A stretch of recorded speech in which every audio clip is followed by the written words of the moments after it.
Hi, it's Linus again. I just wanted to make a quick video to show you my adaptation of the Forbidden Desert. Sorry again for the bad sound quality. I hope it's okay. At least the picture should be almost okay. I did this since I found out how to edit the files on your computer and use transparency, and it was a great challenge and lots of fun, and I think it turned out pretty well. What you see here is the background picture, and I'll just add some stuff. I'll add the storm deck. This is the only deck I did with the regular importing. So these are regular cards. Let's shuffle them, and I don't know if you know the game. They're like this. Oh, by the way, it's the German version, I'm sorry.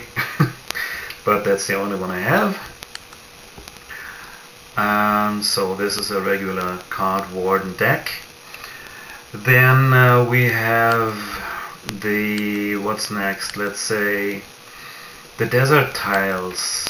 This was the first experiment because they are square sized. And actually these are cards, but well, the rest of the cards are just transparent, and it works pretty well. So you shuffle them and then deal them face down on these deserts. I just put there to get the grid right. Let's do this just for the fun of it.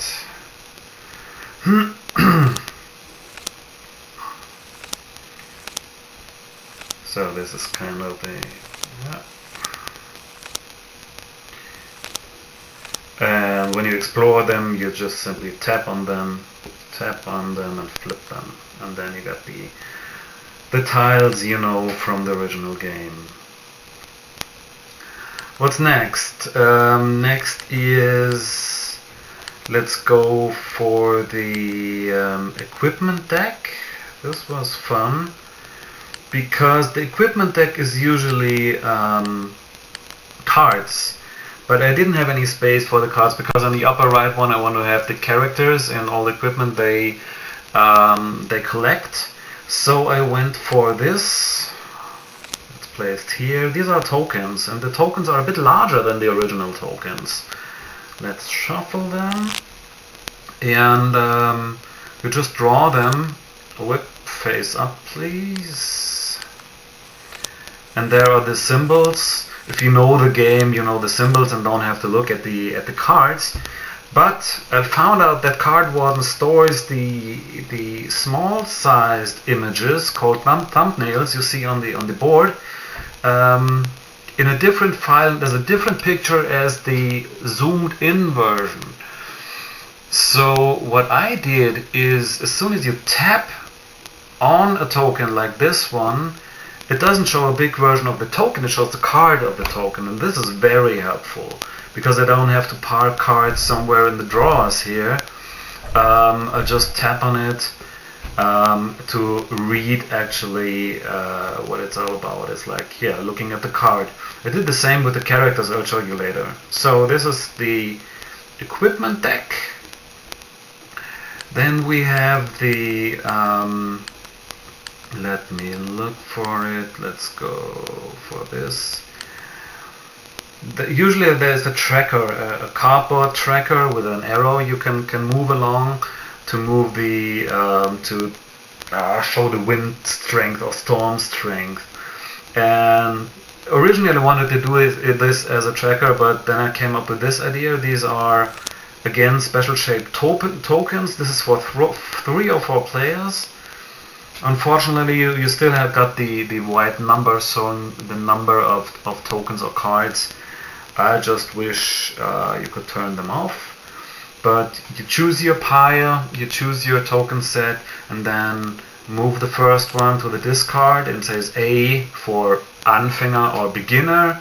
Then you start like this. If you want to start on a harder level, just remove the next one. It says F for, that's advanced in English, and the next one is E for expert, and the next one is L for legendary. So with this you set your starting level. Let's make this a deck. And then you just, every time the wind, I don't know how it's called in English, the storm rises, you just move the next one, and then you draw 4 cards, 5 cards, 6 cards, 6 cards, and then it says end. And I just forgot it, gonna make a little skull here like in the original game. So this is the storm tracker. Next is my favorite shaped tiles, the sand tiles. So let's move this here. Okay, this one we don't need. Destroy. Okay, and these are the sand tiles that I put on top of these square tiles here, and they pile up during the game. And that works pretty well. And I made them a bit smaller as an original game because you still want to count them. If you have more on them, you want to see, okay, this is 3 or 4 tiles. And usually I don't use the red side. You can use the red side as an original game, but it's just, I don't want to switch here to draw as deck or draw face up, face down all the time. So I'm fine with it like this. And the really great part is when you just tap in the middle of a tile, you can remove it, like here. And if you tap on the outside, you really tap on the card and you can move the whole stack, which happens very often in the game. And I just realized the difference how cards and tokens are handled in Card Warden. That's very intelligent. So I don't know why we have this token here. Then what's next? We have, I already parked them in there. We have our 4 parts we're trying to find. The machine parts, also transparent with a light drop shadow, so you can see them on the sand. You can move them around. Really like how they turned out. And well, my favorite part, the characters. Because, well, the German, I don't think the American version got it, but the German version actually has painted miniatures that look kind of like these guys. And I took the picture and scanned it and made a little white shadow. They just stick out a bit better when they're on top of the map. And actually, if you look down there in the lower drawer, oh, that's the okay. In the lower drawer down there, I got a stack of the 6 characters, which I start like this. Come on. You open the drawer like this. I got a stack of 6. I just shuffle it. Shuffle and then draw my, let's say I want to play with 3 characters. This is kind of my randomizer. And then I take the same characters, the water carrier and this guy as starting characters. And you see the numbers is the water they have, the amount of water. I'm just using the regular token system from Card Warden. It works pretty well here.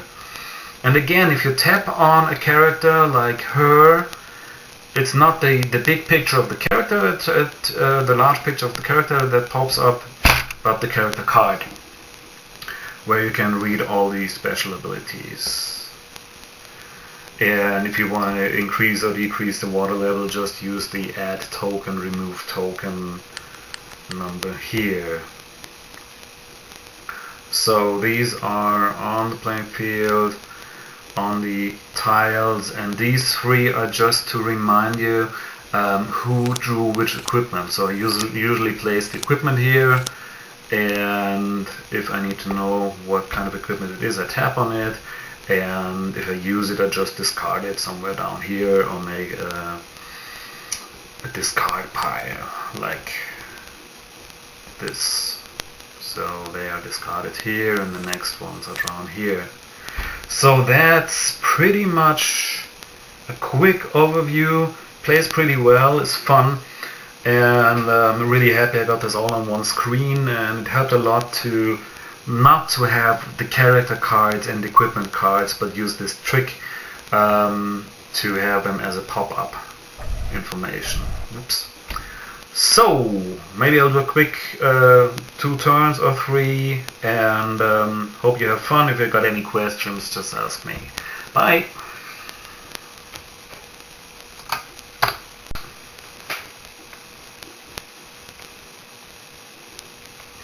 Okay, I'm right in the middle of a game, like, I don't know, 5 or 6 turns in, and just wanted to show you how it works and looks like.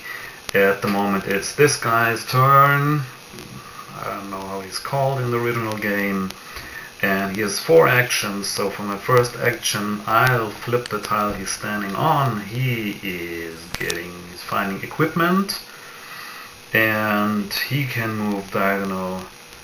Second action, third action, he'll explore, and for his 4th action he will move down here. I'm not trying to play very intelligent, just to show you how it works. Then it's his actions are over. He draws 2 wind cards. The first one says the sun beats down, so he removes a token. She down there removes a token. She's down here if you're looking for her. And the climber is in a tunnel, so he's safe. And the second is the wind. Storm rises. Okay, so now we're at 3 cards. Next is the water carrier, the girl down here. She will, let's say, remove 1 sand tile, flips over the next one, that's 2 actions, and go 3, 4. That's her 4 actions. She draws 3 wind cards. The first one moves 2 tiles down here and adds sand. The second card, storm rises, and the third card moves a tile here. Then we have the climber. He goes 1, removes the sand, 2, explores 3, finds an equipment, and let's say just goes over there, 4. And he draws 3 cards. Sun beats down again. Wow, no one's safe at the moment, so he is down to 2. He is down to 1. She's down to 3. And the second card, then there are no tiles I can move in there. And this one moves this guy up and places a sand token. Then it's his turn. He will leave the upper tiles for the climber, so he will just move 1, 2, 3, and explore the next tile. Now he's lost down there, and that's another equipment.